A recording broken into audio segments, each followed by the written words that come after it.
Hello my dears, and welcome to my channel. As always, I am very happy and grateful that you've chose to spend your time with me and supporting my channel. Really easy. Like the video, leave a comment, subscribe, and click on the notification bell.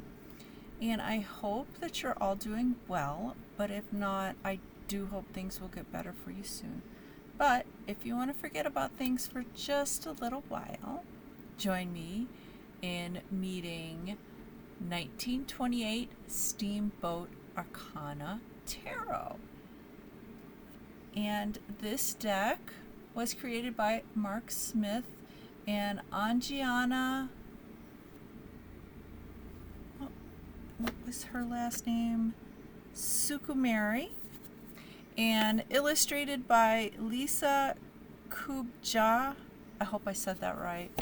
And it retails at the Steamboat Legends website for $59, and I will link that in any kind of social page.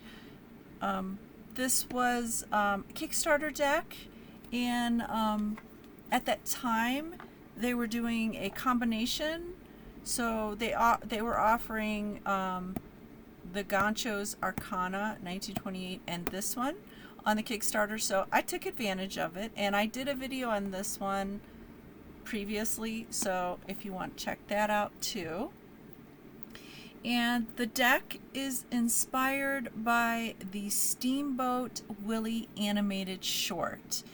And from what I remember reading up about it, January 2024, the two animated became public domain. So now these guys have gone ahead and made a couple of tarot decks from the animated artwork. And the box is 5 3/4 height, and across is 3.40, and the width is 2 inches. And it doesn't have the title anywhere else. And on the back it just has the title. And I do believe these are the symbols for the different minor arcana. And the other decks by these guys is the 100 Acre Arcana Tarot and the Mystic Honeypot Arcana Tarot, which I also backed, so I haven't gotten those yet. I'm hoping to get those soon so I can do a video on those too. And also the Skeleton Dance Arcana Tarot, that is on my wish list because I'm kind of cutting back on my spending on decks, but it is on my wish list. Okay, so this is a magnetic box, and it's got the symbol on it, and it comes with this guidebook, which we will go through. Oh yeah, I forgot. The cards are not snug in there, so they are going to move around. As you can see, let me see if I can, yeah, as you can see, there is space in it. But unless you are like violently shaking your deck or it falls, I don't think you're really going to hear the cards. All right, so speaking of the cards, they are basically the same as your Rider-Waite, same size. And they have gifted 6 extra cards, and we'll just go ahead and do the flip through on those. Or I should say 6 bonus cards. So we'll just go ahead and, like I said, flip through those. And unfortunately, in the guidebook, there's no meanings for these. So you're just going to have to basically do what you will with it and take the message intuitively and look at the illustration and kind of go from there. Yeah, this one's like a love reading. If you were to do a love reading, you could use these as focus cards and just kind of put it at the top of the reading and or you could put it in the deck and just use it with the other cards. It's totally up to you. And reversals will not be revealed. Okay. And the card stock, if you're interested, is 350 GSM. Okay, so in my tarot videos, brain fart there, I do a side-by-side comparison with a Rider-Waite deck, and I have basically just been doing all of my Rider-Waite deck comparison with this deck, and it is the Radiant Rider-Waite Tarot, and it's produced by US Game Systems. And if they don't have it at US Game Systems, you can probably pick it up at Amazon. All right, so just gonna go ahead, and the cards, basically it has the title and the number on it, and it follows pretty close to the traditional Rider-Waite, except it just has the characters from the animated short in them. I think this is Felix the cat, but it doesn't say, unfortunately. It doesn't, the thing is, they don't say what characters are from the animated.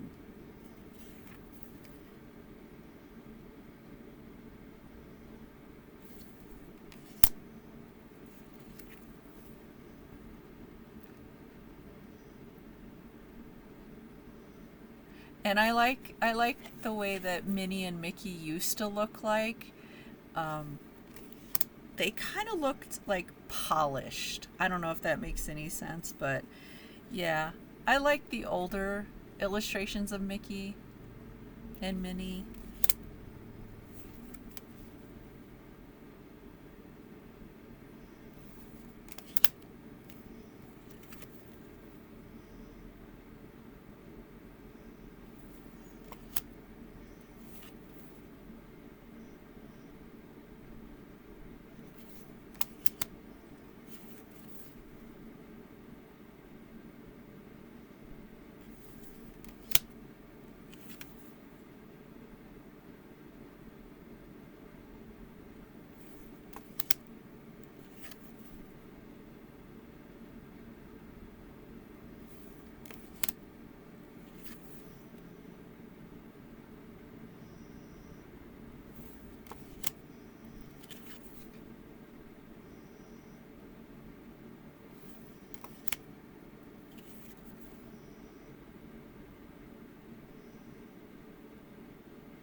Okay, that is the majors.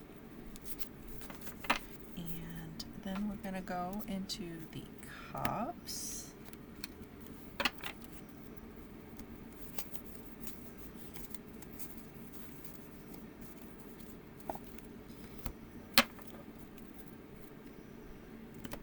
And they've stuck to the symbolism of the cups for this suit.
Okay.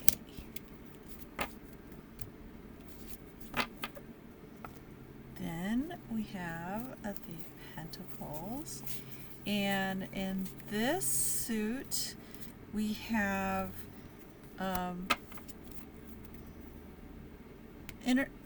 what is the word? Inner tubes, I believe they are.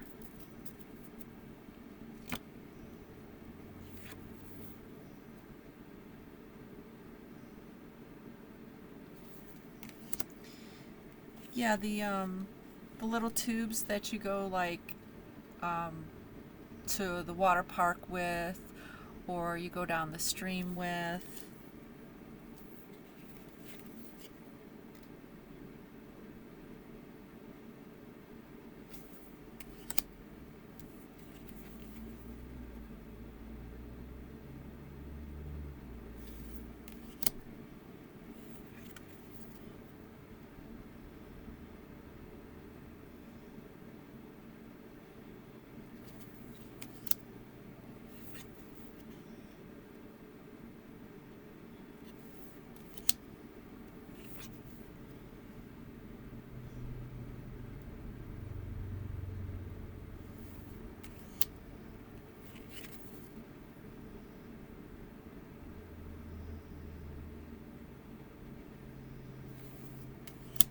I think this is a light-hearted, fun deck that, you know, I really believe that sometimes you just need those kind of decks.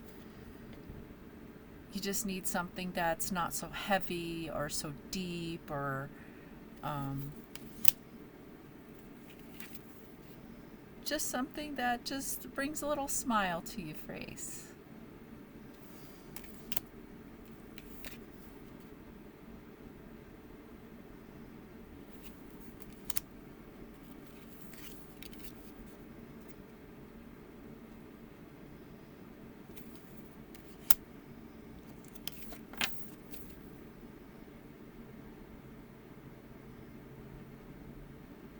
Okay, so, and I also think it's kind of cool to actually get an interest in the shorts that these are based on, and so you can see how far animation has come since then.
Okay, and lastly, we have the wands.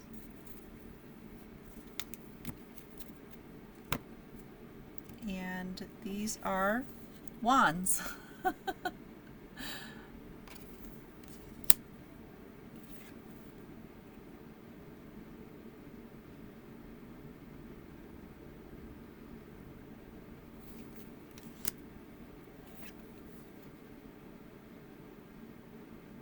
Yeah, some of the cards I do question the choice of illustrations because some of them are just so similar to the Rider-Waite, and then when you look at some of them, you're like, huh?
All right, and that is the deck.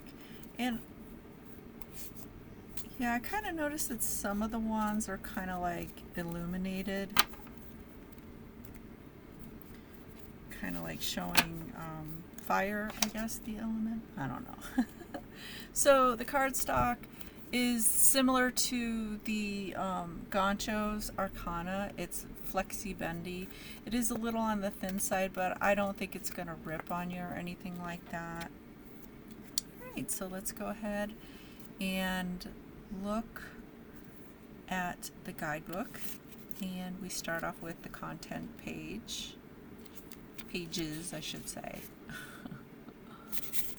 And then we go on to a little bit about the Steamboat Arcana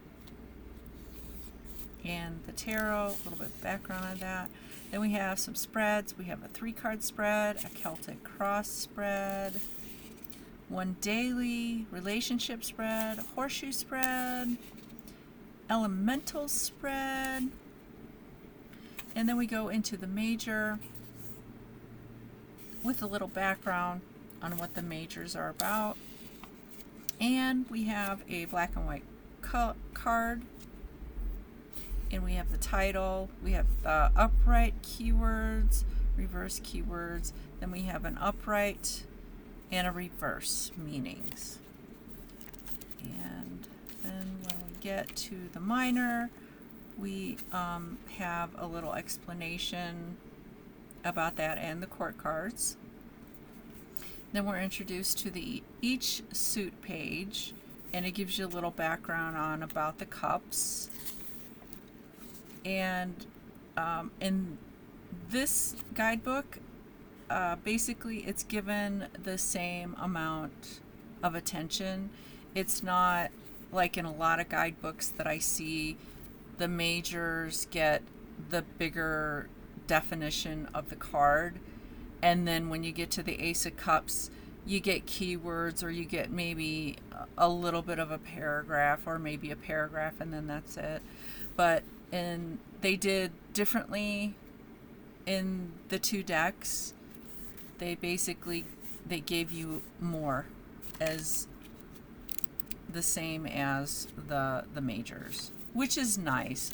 I think that even though well, I don't want to say generally people think that, but the minors are generally not looked at as having a big as meaning as the major arcana, because the major arcana is basically major events, and then you have the minors, which are like the day-to-day, just like it says minor. They're little day-to-day, or they could be like little tiny things that happen. Okay, so yeah, like I said, basically it's the same through the rest of the book. And then you've got some socials back there. Okay, so go ahead and shuffle. And shuffling with these cards are so easy. If you can shuffle with the regular size tarot, and as flexible as these guys are, when I got the deck, they were not stiff at all. They were just right out of the box flexible.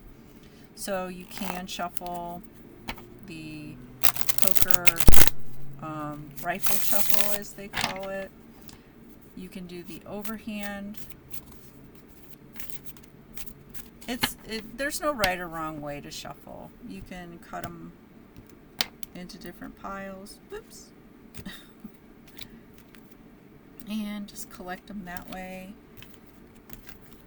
Side shuffling, I wouldn't recommend with these because they aren't wide enough to really, I mean, you can, I'm not saying not to do it, but you can if you prefer to do side shuffling, but I don't think it would be pretty. I think the cards will go all over the place. And this deck is nice for doing a fan. Very spreadable. Or you could just do spreading it all over the table, desk, whatever, and then picking one by one. So, different kinds of ways to shuffle. You just do you and do how you can do it and how you can physically do it. All right. Let's see what message wants to pop up. The King of Swords. There's Muckamouse. Okay, what does it say about the King of Swords?